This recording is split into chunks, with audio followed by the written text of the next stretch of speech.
संस्कार नहीं दिया। जो अंगुली पीस ली तो क्योंकि वो बड़ी घर की बेटी थी, इसीलिए उसकी वो कभी मतलब मसाला पीसी भी नहीं थी ना कुछ पीसी थी। वो तो सब दिन अपना राजमहल में रहने वाली थी और भांग धतूरा कैसे पीसती गौरव वहाँ ससुराल में।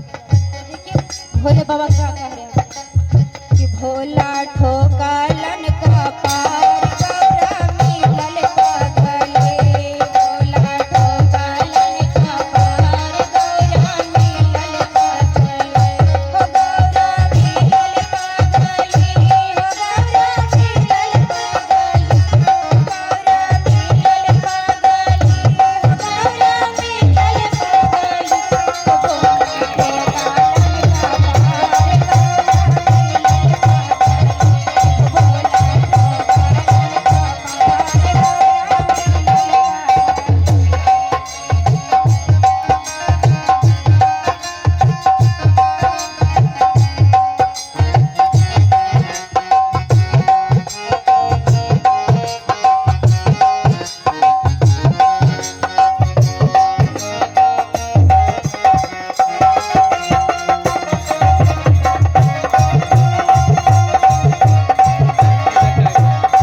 घर में हम दादी और दादाजी के दुलरी थे।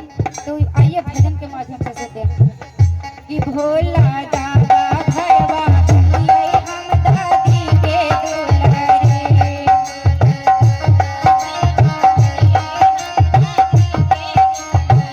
कि भोला दादा घरवा हम दादी के दुलरे।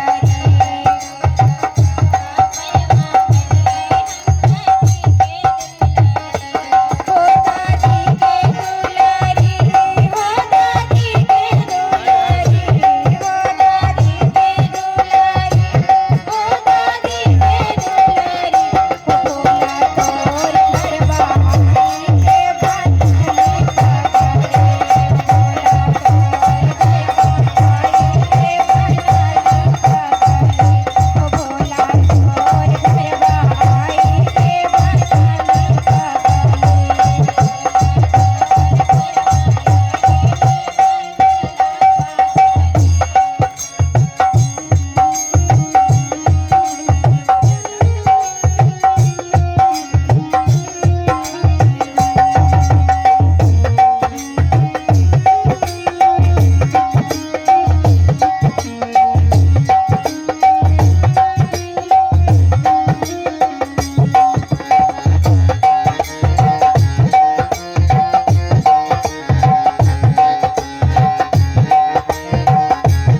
पवन सुत हनुमान की जय। उमापति महादेव